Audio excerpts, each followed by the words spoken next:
From the Fathead Studio in Speedway, Indiana, this is The Skinny.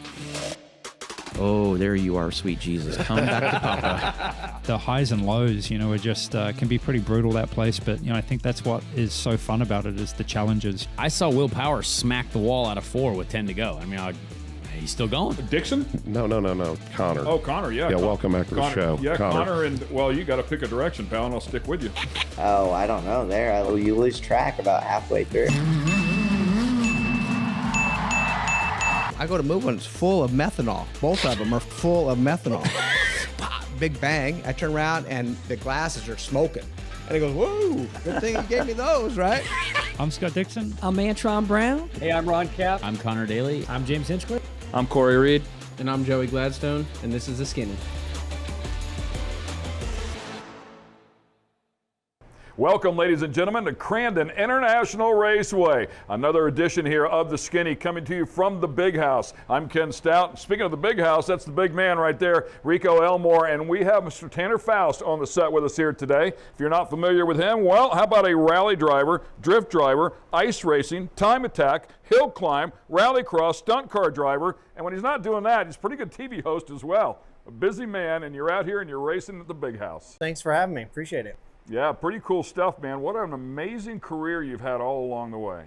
It's been an awesome ride. Can't complain. Coming from really not a racing family, which is one of the great things about coming to Crandon. People camp out here. There's if they couldn't bring their families to the track, I don't even know if they'd race. So it's such a family affair here. It's not really the background I had. My dad's a doctor. And I went to school to be a doctor, to be honest, and got a degree in molecular biology to go down that road, and was fortunate enough to take a left turn at a fork in the road and found myself, chasing down a business of motorsport, and it's been a good run. I did see that on the resume that you had done that, and it was going to be one of the questions, like, where in the world did that come from when you're in the middle of motorsports? So the initial plan had nothing to do with racing. Your parents, your family, nothing to do with racing per se. What was the spark for you? I was into cars. I wasn't super into motorsport. Like, I wasn't a fan of motorsport. I didn't have access to it, but I loved cars. My dad had an old 912 E, which was a 1976. It's pretty much the slowest Porsche ever made, I think, and I have it now.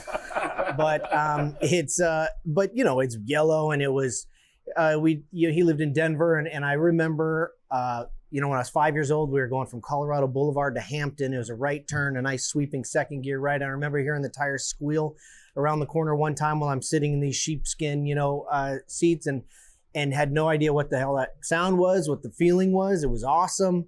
And my dad complained about the tires being low or something, but I was addicted to the feeling of acceleration. I'd never really felt a car driven in anger at all. And I paid attention to absolutely every shift of every car I ever rode. And after that, I did. And so I was just always a fan of cars. I could name every car by their headlights. When I was 6, drove my sister freaking crazy. I had kind of a bad car crash in high school in a Honda Civic wagon. Rolled the thing still probably one of the worst car crashes I've had. 7 times back over front. Civic wagon, Brown, if I can say that, sorry. But Steve will fix it. We'll just beep it out. And it was everybody was fine. It's just me and my buddy in there, and ended up getting a Honda CRX after that. That was kind of the first little performance car. I lived in Northern Virginia. The roads were super twisty and windy and perfect for a little CRX, and I was always bummed that there weren't like articles nonstop about the CRX in the magazines. I'd read all the letters that people wrote in every once in a while, and like you realize now in hindsight how people bite onto like loyalty to a brand. And I was just like, oh, this thing handles great. I'd see the top 10 shootouts at Car and Driver and stuff like that, and be like, wow, the CRX isn't in there. That's lame. And then people started turbocharging them, and that was my first taste of like people modifying cars a bit. And I ended up getting out of that car in college, but was completely hooked. I was a fan of the cars. I never saw a business in cars or in racing.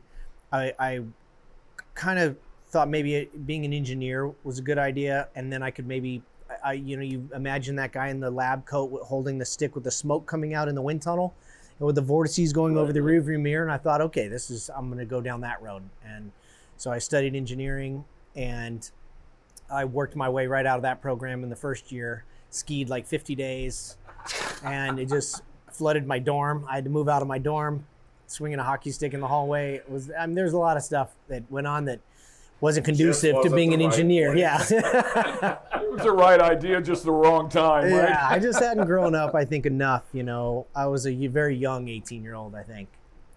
But it ended up working out and got out of school at that time and got my first driving job. After that freshman year, I was a ski bum in Vail after that, and I got a job driving buses in the town of Vail, really washing buses from 6 in the evening to 4 in the morning. Wow. Only job I've been fired from for doing donuts in the buses in the Beaver Creek West lot. What do they call? What is that? The Denver Express or something, or what's it? There is a van line that does that. These are the big 54-foot long. 54 foot. In the town. Doing donuts. Yeah, you got the front tires behind. It's actually awesome because you had the front tire cab over behind you, the steering wheel like this table, right, for my size at that time, and you're just shuffling this thing, and you're kind of like going backwards because the front tires are behind you. And there were 4 of us that worked the late shift, and they'd be back in the back of the bus like hanging on. And our boss was unfortunately in the parking lot one night, and we were all gone after. That was the end of that gig. He had to put him in the bus. Then he would he would have been all about it. That's right. It was worth it though. He probably tells people he fired you now after your success in motorsport. The only guy that ever fired Tanner. And then on top of that, it created stunt driving for you. I didn't know. Driving. It was honestly training. I could go back and that was all training. I mean, I had a job at a golf course, and we'd do the same thing with the golf carts. I guess it's all training, honestly. Yeah, but exactly. That was a good job though. And those were my 2 passions for cars and skiing, and so that was a lot of fun living up there. We're off and running here with Tanner Foust at Crandon International Raceway. We'll be right back. Lamborghinis, what is it? I'm like Ford Fiesta. Like, no, not gonna happen. Yeah, and then it's like, and then I moved to Volkswagen. What are you going to be driving? What is it? Like Ford Beetle? No. The Skinny is brought to you by Toyota. Toyota, let's go places. Lucas Oil. Lucas Oil, keep that engine alive. General Tire. General Tire delivers. And Fatheads Eyewear. Fatheads Eyewear. Hardcore since '04. Welcome back to the Skinny. We're getting the skinny on this guy, Tanner Foust. He's been in front of us for many, many years. He's been extremely successful in staying in the motorsports game, and he's found a way to do it in a multitude of ways, including television. As a TV host, you've been really productive in that area. It's interesting to hear you say you weren't really from a racing family. You've done a lot of racing. You've won a lot of championships, but you find a way to maintain your program. And I think through sponsorship, of course, you've flown the colors for Rockstar for many, many years, but you've also been involved with television that has brought some money in the door and kept you in the game. Yeah, it not coming from a family, I think in motorsport, I was maybe a little insecure with, easy come, easy go. It's like you're only as good as your last race kind of a thing. So it could all just go away. So I kind of was fortunate enough to diversify a bit and do the racing and then also do television presenting and then stunt driving. So those were my 3 things basically, and they all fed each other. When I did 7 or 8 different TV shows, and the last one being Top Gear on the History Channel, it was some of the directors or sponsors, I guess, of racing would see you on the TV stuff, and then they'd think, okay, you're a personality that people can relate to. Maybe we'll fund your racing. And then the directors of the movies or commercials would say, oh, you're a racer, and I see you on TV, so I'll hire you to do this movie. And so they all kind of fueled each other, and that was a good method in keeping it going, like you said, because I'm amazed it's gone on this long. Been with Rockstar for 18 years now, been racing for just about 25 years professionally, and it does feel year to year basically. So it is surprising it's happened this long. It's a brutal gig, no question about it. I mean, sponsors a lot of people. He understands that side of it. We understand this side of it, and it does. No matter, even when you put together the multi-year deals, there's no security there. You wake up every single morning thinking, what can I do to help them out so I'm worthy of keeping this? Yeah, I mean, when you're coming in there as the paid guy, not bringing anything to the plate, but maybe some relationships, you find out really quickly that your job is to understand the business of the sponsors, not just do the racing. You got to understand the business of the sponsors. You got to understand what their goals are, what gaps in their program you can fill and help them with, and develop trust long term with them. And there's so that's like one of the key components, and understand how to move the needle for them. Like, does your type of racing or your demographic or your social media or whatever, does it actually help them? And if it doesn't, maybe figure out, another one that does. Because eventually, if you're not really moving the needle in a positive way for the people that are paying your bills, then it's not going to last. Long term is the goal. For Rockstar, I never really fit their normal kind of demographic. And, when I went into the office, I'd be like, hey, we want to do this sport, rallycross in the US. It's going to be cool. And they're like, rallycross, that's awesome. What is it, like Lamborghinis? What is it? And I'm like, Ford Fiesta. I'm like, no, not going to happen. Yeah. And then it's like, and then I moved to Volkswagen. What are you going to be driving? What is it? Like Ford Beetle. No. And they did it because what I could bring to them was a relationship with the manufacturer. And, that a lot of their riders bring a relationship with the Suzuki and other manufacturers where they didn't have access to the car manufacturers through anybody else, really.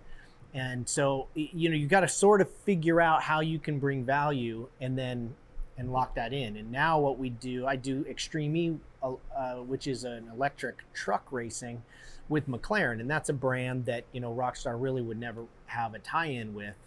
But through these sort of weird side doors and this athlete they've had for a long time and this relationship I had with Michael Andretti, whatever, this somehow comes together and here we are. And McLaren's a cool company, and it's really a fascinating mix, Rockstar and McLaren together. So is that part of Zach Brown? Yeah. Is Zach the one with that too, yeah, Zach on that owns side? all that stuff. Yeah, that's cool. So are you in Indy much? You go to Indianapolis much? I did when I was racing for Andretti. Yeah. But Zach's deal, it's all out of Woking, UK. It's next to London, so it's all out of the same shop as the Formula One team out there. So they don't really do much out of Indy, but in reality, in that series, we don't really get to test much. The trucks get on a boat, and then they all go from one location to the next. So we do our PR in London, but the actual testing and races all happen in strange locations. The next one's in Chile. Spend much time at that shop? I have, yeah, the MTC. It's an amazing place. That's what I was getting ready to say. That's probably got to be pretty wild. So is there a relationship in Extreme E with Andretti and McLaren? Yeah, which is very unique. Obviously, vicious competitors on the IndyCar side. It is a convoluted world that I don't understand completely, but Michael and Zach have known each other and worked together on projects. They have partnership on teams on a lot from many motorsports, from V8 supercars and Indy cars, and it's like 7 different motorsports. And I had raced for Michael Andretti in the Beetle in Rallycross. And so Zach just asked him, hey, who should we get to drive? We want to do an Extreme E program. And Michael thankfully put my name forward, and it's been a cool experience. It's it's an amazing team. For these Formula One teams, they have like 1,000 people for 2 cars for Formula One, 1,000 people. So they have amazing marketing and PR. It's just a machine to move their message forward and to make their machines perform. And it's very cool to just be a part of that. And witness it and have that pressure, because you're basically just there to potentially mess it all up. I love the fact that we see Kurt Leduc, we see some of the Americans that have morphed into this style, and there's all the Europeans that are in there as well. I mean, it's the who's who really of a broad spectrum of drivers that have come in there, and then of course the development of the truck as well. It's been amazing to watch, and when you see a team like Ganassi jump in and they've struggled, and the drivers are good, and the team is good, but it's been quite a learning experience, it seems like, for everybody. In those races, there's only so much that's in your control, because a lot of the tracks are so dusty that if you don't get a good start, that's how it is. In the past year, they had, which I think is great, the McLaren sat a year out, because they had technical difficulties with the truck. Everybody runs the same truck, and then you have a few parameters that you can set up. Now Fox shocks are involved. The trucks handle a lot better. But it's, there's a lot of stuff that's just simply out of your control. And it's kind of a mix between off-road racing and rallycross, where the starts are brutally important, kind of like out here, except you get 1 lap at it. And then you swap drivers. You have a male and female driver, and you swap drivers on the clock, and then they do 1 lap at it. And it's about a 10-mile lap. And Yeah, the trucks don't have a lot of travel, especially when you got LeDuc out here who's so used to having a meter, or, 3 feet of travel in a desert truck, and some close here or there, you've got 12, 14 inches of travel on this big 5,000 pound machine. It's easy to kind of pick apart issues, but everybody's sort of got the same thing. The thing with Extreme E is that as a racer for a manufacturer, we're in a risky spot here for content like YouTube videos and things like that taking over the money that would normally go to motorsport.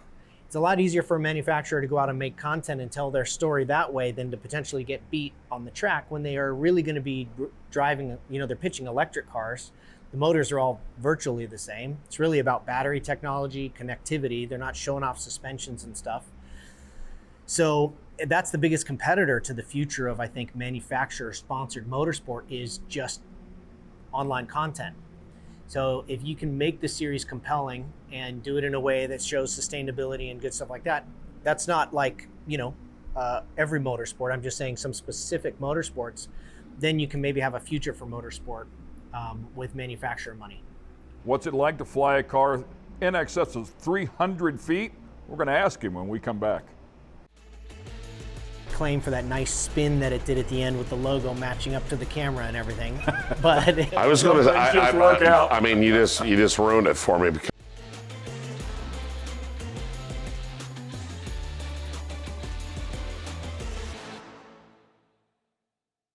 Welcome back to Crandon International Raceway. It is fall, Crandon. There's some wicked racing going on and some big-time jumps. And speaking of big-time jumps, how about Fearless at the 500? This guy climbs inside of a car, goes down a Hot Wheels ramp, if you will, and flies it over 300 feet, man. What was it like?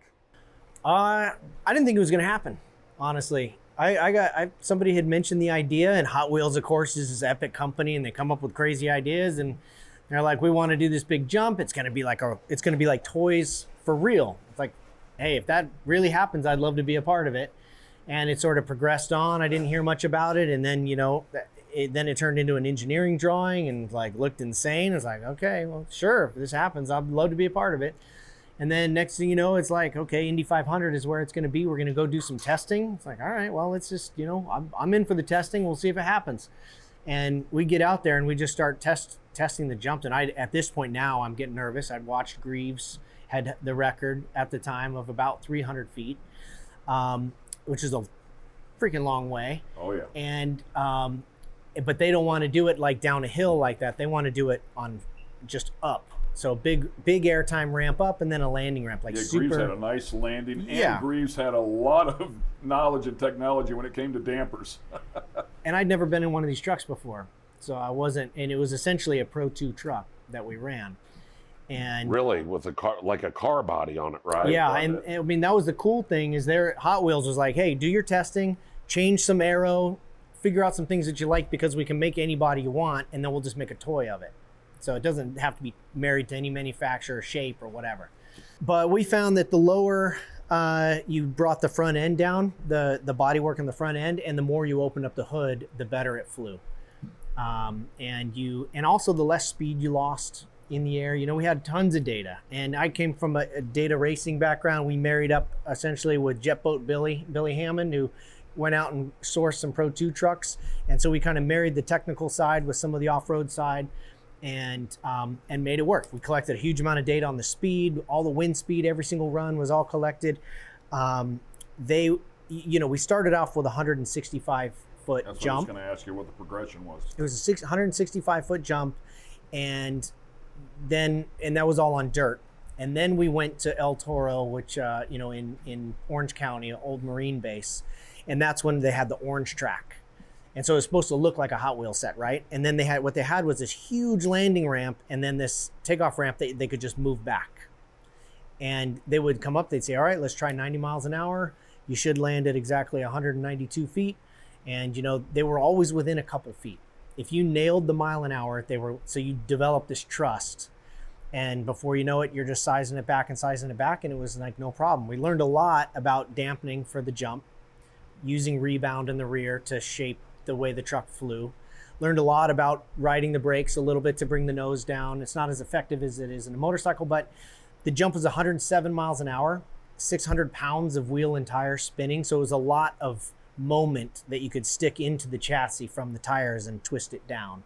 And so you could do a little bit of braking and try to save yourself something for later, or if it was a little desperate, you could just stop them, and then that was your one hit that you got. But the whole goal was to keep air from getting underneath.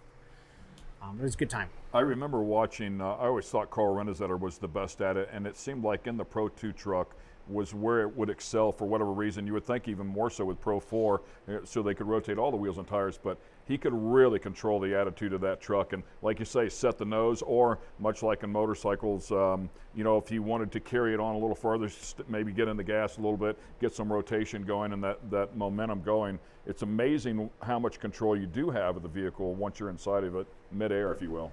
Yeah, unfortunately, you can't see much, so you don't really know what it's doing. Oh, okay. You know, so if there were clouds, it was easier because you take off, you'd see the clouds. If the clouds were moving up, then you know the nose is pitching, and that's good. If the clouds were stationary, you had to go right to the brakes. And so we found that 60% throttle off the lip of our jump was ideal. 80 on the day. So Saturday we had the truck all pulled up on top of this door. As you mentioned, it was the V-drop was the toy, which I don't know if you had one, but it was, you like wrench the car up your door. When it got to the top, it went down the ramp, and that's where I got the speed for the jump. So they had a 100-foot door built, and you know, this orange track that wasn't much wider than the truck. The first time I went off of that, I coasted off of it, and the nose went down and the back went in the air. Ooh. Because it was really steep, and I went down and got on the throttle to try to save it and left these two big like drift black marks down the face of it, which would have been 100 feet straight to concrete. So it was never did that again. So then I would ride the brakes off and then just accelerate up. You'd get second gear right at the compression to get the grip on that. And you're doing about 75 at the bottom.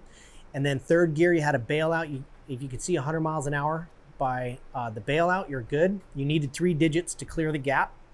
It was about a 220-foot gap. And then 106, 107 miles an hour, and then you try to find 60%. On that day, it was super hot, so I had to stay full throttle. I was only 88 at the bailout and stayed in it all the way up the face, and then guessed at 60, and I hit 80%, which kept the nose too high, went to the brakes. The truck killed the engine and everything, so it rotates in the air, and you see it in the video rotating in the air, and then lands and did like a very lucky, I wouldn't take claim for that nice spin that it did at the end with the logo matching up to the camera and everything, but it was, some things just work out. I mean, you just ruined it for me because I was like, that was so amazing. yeah, I was thinking, where's the camera? Yeah. See, I planned all that. I would go with that story. Oh man, I was screaming, eyes closed, swatting bees. No. Yeah. But no, it ended up working out. It just was, you know, it was a carbureted truck, so it was 20 degrees warmer the next day. They said it was down like 190 horsepower or something. Oh man. And so it just made an event. We had like 50 test jumps, broke the record 10 times in testing, and it just made that Sunday really scary. But thankfully it all worked out. It was a great thing to be a part of. A talented driver and racer. He's been in multiple disciplines, and we're going to find out what his favorite is when we come back. And we had half the braking distance we needed. And it was just sort of, there was so much pressure, it was like, whatever, if you land it and send it into the fence, you're probably not going to get hurt. The Skinny is brought to you by Lucas Oil. Lucas Oil, keep that engine alive. Fatheads Eyewear. Fatheads Eyewear, hardcore since '04. Toyota, let's go places. And General Tire delivered. Welcome back to the Skinny. We're here at Crandon International Raceway. I'm Ken Stout. That's Rico Elmore sitting alongside, and Tanner Foust giving us some great stories, some great insight on one of the cool events that we had a chance to watch him take part of, which is called the Fearless at the 500. And we're talking about him jumping this car in excess of 300 feet. And the next question I wanted to ask you was, you do all this testing, you were in California doing all this testing, but eventually it goes to the Indianapolis 500, which is where this is going to happen, the 100th year of the event. So you have this massive audience in front of everybody, and it seems like every time I hear one of these stories, once you get to the actual event, so many things are different than how you tested. I mean, you do all the testing, you get comfortable, they pack it up. Then you show up, and yeah, the Indy 500 in front of 300,000 people. They've rented out like one of the biggest hotels in town, bringing out all of Mattel basically on the Indy 500 weekend, which is the busiest weekend of the year for that town. You show up there. It's on the infield. They've given all the drivers and all the team owners permission to drive their golf carts over to watch it, and it's right before Gentlemen Start Your Engines was the jump. Wow. So all the pressure was on. Turn 4, right? Yeah, it was turn 4. We had done, I mean, all the testing. They had to rent out the whole snake pit because they were afraid a tire might come off and get somebody. So I mean, what Mattel put into this was absolutely unbelievable.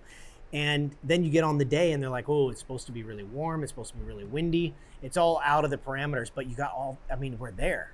Like, you can't just say, let's do it Monday. So then you just have to do it at that point. And we had half the braking distance we needed. And it was just sort of, there was so much pressure. It was like, whatever, if you land it and send it into the fence, you're probably not going to get hurt. You're going to go 60, 70 miles an hour probably still into the fence. But as a driver sitting there, is the first thing that goes through your mind, this isn't a surprise. Like, you knew how much room we needed, right? Yeah. We took half of it away? Oh, no, we measured it a dozen times, 400 feet. That's what we need. We had 190 when it was built, and you can't just like move it. Everything was stacked, and at the end of the day, you're just sitting up there listening to the countdown, like 10, 9. You're like, all you can do is just go and keep matted. So how did they get the car up there? Crane? They winched it up. Yeah, they winched it up. They winched it up the ramp. Yeah, they winched it up backwards up the ramp. Yeah, in it, you're just sitting on the seatbelts basically, and you're in it in case something breaks, you can coast it down. The reverse amusement park ride. Yes, it was, which was a previous life I had. I used to be a guinea pig for an amusement park inventor, but so it felt like I was reliving that. So then I didn't even picture you being in the car while they winched it up. Well, that's why I was intrigued. I was thinking you'd be up there on a platform waiting for the car to get up there. Oh no, you're up there, and the whole time I'm in disguise as the yellow driver. And I knew a lot of people in the paddock, and so I always had to kind of keep it a secret while we were there. But anyway, it worked out. Made the jump, and got the world record. We did 332 feet, which Bryce Menzies has beat since. And learned a lot in the process, and we ended up doing a loop after that, which was a world record for Hot Wheels also. But it was great stunts, and when I came to my first short course race, I was amazed at how many people knew about that, because it was a Pro 2 truck and something all these guys were driving. So it was a very cool thing to be a part of. We've had the pleasure of having a number of the IndyCar drivers on. I've been a spotter up in turn 1, and we try to explain, you try to explain to people what that feel is like, that ambiance of the event. And when you're standing up there and you're looking down that front straightaway and a sea of people, I mean, I get it now just thinking about it, and all of the, the Army, the Navy, the Air Force, all of those people are there. It's just, the taps, the whole opening ceremony. There's just no words to put it in perspective. No, and in this chapter in my career now, I'm doing a lot of stuff with McLaren, obviously a UK company that's owned and operated by an American, and so he's involved in Indy. So I was at the Indy 500 this year. It's only the second time I've ever been. So I went on the jump year and then this past year, and all the guys from the UK, they go to all the Formula One races, they go to huge events, and we do some amazing things with motorsport, and one thing that we crush the world at is an opening ceremony. Like, we kill it. And then you go to the Indy 500 and the jets flying over and the energy of everything, and the paddock is full and clearing the paddock, and it's like I'm getting goosebumps too thinking about it. It's an epic energy. You just can't. That is a great word for it. Yeah, it's awesome. I mean, it's palpable. I mean, you feel it, man. There is just something there. Inexplainable, but man, it's there and it's big. Yeah. 2 years ago, they had the A10 Warthog and a F-16 go over, and as the flyover and something else, I can't remember, but the A10 decided to take a lap. No. You got to look it up, because it's the most amazing thing, and you can hear it. And I mean, and the crowd is blowing up. going crazy. And I mean, yes, chills now. I mean, I was standing out there, I was like, oh my God, he's coming around again, you know? So it's an unbelievable place. Since Mr. Penske's taken it over, it's even became a bigger, even a better place. So it's unbelievable. Great stuff for sure. We're going to take a quick break. We'll be right back. We still want to know what his favorite discipline of motorsports is. Bounce, and then this insane roll, the car that Keegan was in. I mean, I don't know, it's the shape of the Beetle or what, but that thing sent it.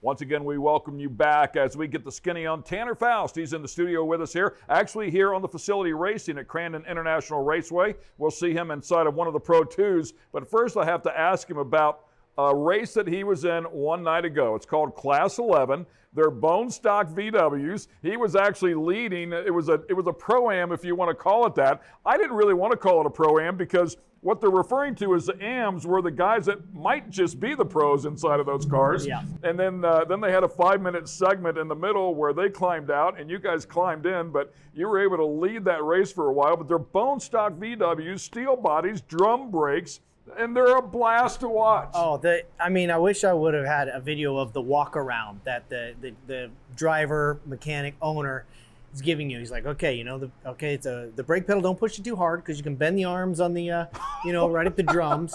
The steering, it's your knuckles get hit on the dash a little bit, but the steering is so slow. It's like you turn it, nothing really happens. It's just sort of there to get things started into a corner, and then the rest is just sort of pedaling. What an amazing thing. Of course, I've got a Volkswagen on my suit since I raced for Volkswagen and a spokesperson for Volkswagen. So while they had Volkswagen in their hearts, these guys, the fact that they do the 1000 in these cars, oh my goodness, and the actual car that Cisco had that I drove with him, it was, he's racing in 1000 this year. And so it's, once he said that, I was like, all right, I don't feel guilty about reaming this thing a little bit because it's not like you can just fix the stuff. They gotta hand hammer out the fenders and so in turn one, he's sitting there on the rev limit waiting for the flag to drop for 5-10 seconds. And I'm just like, oh my God, we're just gonna catch on fire. Or we're gonna wheelie out of this thing. It's gonna be like a Herbie, and dumps it. And we just left the field kind of. Went from the full outside all the way into second place, right? I think we're, this orange car that Keegan Kincaid was in. And he jumps in front of us and Cisco backs out of it a little bit, bounce, and then this insane roll, the car that Keegan was in. I mean, I don't know, it's the shape of the Beetle or what, but that thing sent it. And then about 8 seconds later, the spotter was like, there's an incident on your outside. And I'm like, you're clear, dude. You're 100%. Never been more clear on the outside. Trust me. I had both hands on the window watching this thing just barrel roll. That's what Keegan was doing. Oh my gosh. He was hanging on for life. But I mean, what a kick. You could send it over the jumps flat. It was pretty hard to put the power down because they're open differential. Yokohama was nice enough to give us tires to let me run that one. But it ended up getting passed in the last lap, and it was heartbreaking. Tried to nose in the last 2 turns, but still amazing experience. It was really, really fun.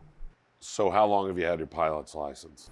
6-7 years, and maybe 8 years. But has it been that long? I think about 2,000 hours. Yeah. And I love it. It's awesome. So what do you fly? Bonanza. It's an F33A. It's just a 4-seat Bonanza. I fly it to lunch. I fly it sometimes to jobs when I do stunt driving and stuff. It's usually in the California desert. Sometimes when I'm running a Polaris, Chuck Dempsey, you may know him. He keeps track of a Polaris for me. I'll meet him out in the desert at a runway, and I mean, you get super spoiled. It sounds bougie. I mean, it's just a little piston airplane. It's nothing fancy. It's a business tool. Yes. It is. Oh, and it's awesome. A nice business tool. Yeah. It's awesome that you're a pilot. I mean, it keeps you from going through the pre-check line.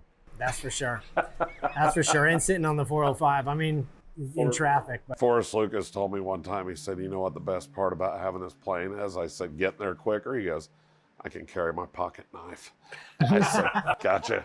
Duly noted. So he has some questions from Jordan Cockrum.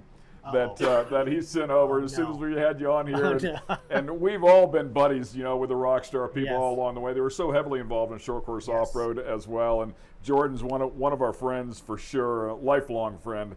So we have to go to our sources here to get a little inside scoop on people like you. And he sent over a couple of good ones. Here.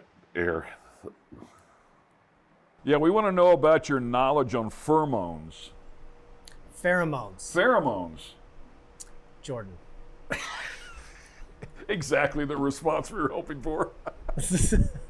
I mean, perfect. being a biology major, pheromones are sort of a chemical that makes the world go around in biology.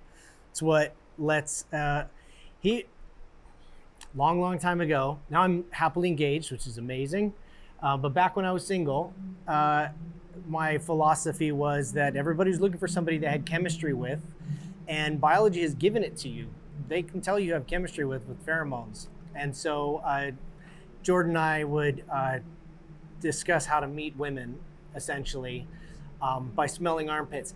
Nothing new. I didn't invent this. This was this is built into our biology. Definitely went another direction. No, but somebody sold it to you and you believe in it, so I'm listening. Hey, did you put deodorant on? You'd believe in it too then. So believe me, we're all in it together. Thanks, Jordan. That was awesome. Yeah. I used to work all the dead shows, and there's a lot of it. You didn't even have to go out looking for it and try to smell it. So. Good place to take a break right here. We'll be back with more and Tanner Foust. End up well. Oh, you've had armpits and catheters, and you got everything on the show. It's good stuff. Covered It's everything today. yeah. The Skinny is brought to you by General Tire. General Tire delivers. Toyota. Let's go places. Lucas Oil. Keep that engine alive. And Fatheads Eyewear. Hardcore since '04. We're back here once again with Tanner Foust, getting the skinny on him as we are here at Crandon International Raceway. What's the future hold for you, man? What's in the works? TV shows, racing series? You never stop. Where are you going? Well, I've been lucky enough to continue working movies as a stunt driver. Finished John Wick not too long ago. Got to train Keanu Reeves to basically do the driving. So I really didn't do much driving in that. Just got back from doing a movie in Italy that was a lot of cool driving. So that's always fun to one, get to crash on purpose, and then also get to act, I guess, through driving, since acting with face and stuff is not a skill I have. But and then hopefully doing some TV stuff with airplanes, kind of combining the automotive, and there's a strange amount of connection between aviation and the automotive enthusiasts. So I'm looking to do some TV that sort of combine those elements and promote general aviation to more auto enthusiasts. How's Keanu Reeves? I understand he's a great guy. Very good driver, amazing personality, and just just exactly like you think. Yeah. He's just a good dude. And that's what I've heard. That's awesome to hear. Yeah, we went out in a Porsche Cup car, and he was very quick. He comes from a motorcycle background, and usually, as you know, a lot of these guys started out in dirt bikes. Usually people that came from two wheels, they learn a lot of lessons quickly because the penalties on two wheels are pretty high. Like you want seat belts and a Yeah, car roll around cage, you. yeah, all that kind of stuff. With age comes a cage. It's a lot of look where you want to go and stuff like that you learn from motorcycles, and never slide the front tires, things like that. And so he picked up the driving really well, and he did amazing stunts in the movie. So I'm really excited for that to come out. Yeah, we'll certainly pay attention to that. I know we were talking to Hall of Famer and new inducted Hall of Famer Scott Taylor, who also has a passion for aircraft, got out of racing and dove all the way in, head over heels, just much like he did in racing, into airplanes. So it seems to be a little tie there, and it's gone on really. A number of the IndyCar drivers going back in the day, they all seem to have that that passion as well for flight. There's something that catches you, just like when you feel it with a car where it doesn't feel like work, where you sort of get addicted, almost obsessed. And sometimes in order to be, get to a level where you're really competitive at anything, you got to cross over that line of obsession and where it's not a job, it's more of a lifestyle. And aviation's an easy one to get hooked. It's easy to get obsessed with that. And it's not just about saving time or, And it could be about carrying a pocket knife on the plane with you, Yeah, but it's right. but it's the working in the system with air traffic control and the challenge and going to an airport you've never been before and dealing with some weather scenario or whatever. It's a lot of that. You get obsessed with that kind of a need for focus and the feeling of like you're either focused or you're in trouble and people are counting. Sometimes you have passengers that are counting on you. So I like being forced to focus for sure.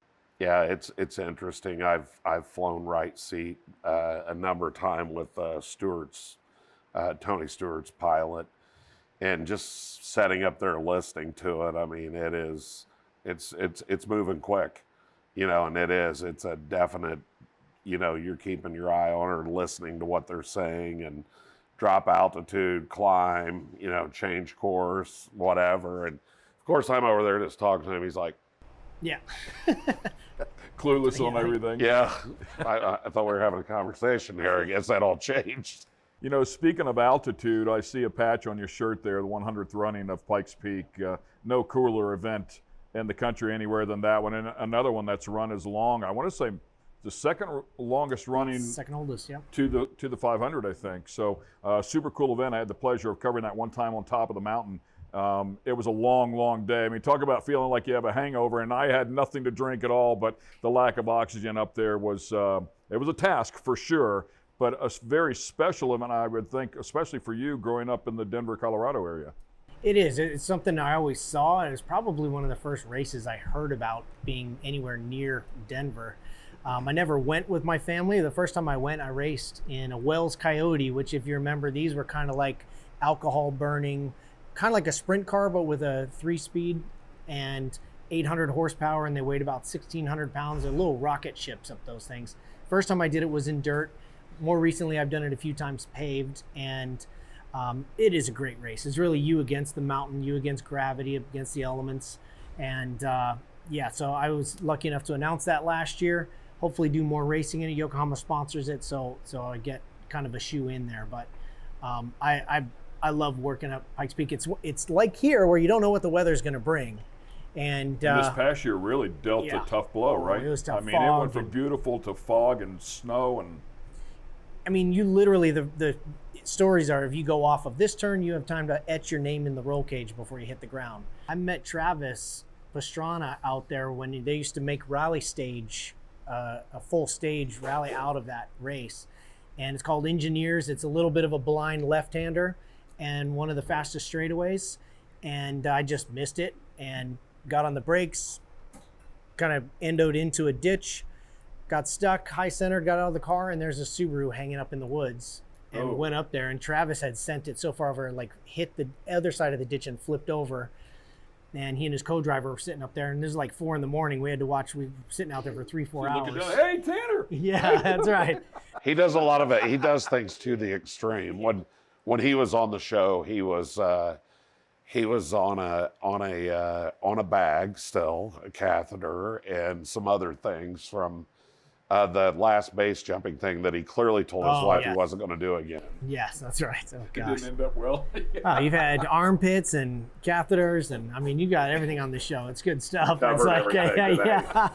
That's what it's all about. It's how we get the skinny on you guys, right? Gosh. It's great times for sure, and I know you're very busy out here. A lot of people actually waiting in line for you as we speak here. We appreciate you taking the time for sure to come over here, and wish you the best of luck as you get out here and throw your hat in the ring again, man. Absolutely. Thank you guys very much. Appreciate it. Great seeing you. So the skinny on Tanner Foust. Hope you enjoyed the show. We'll see you next time.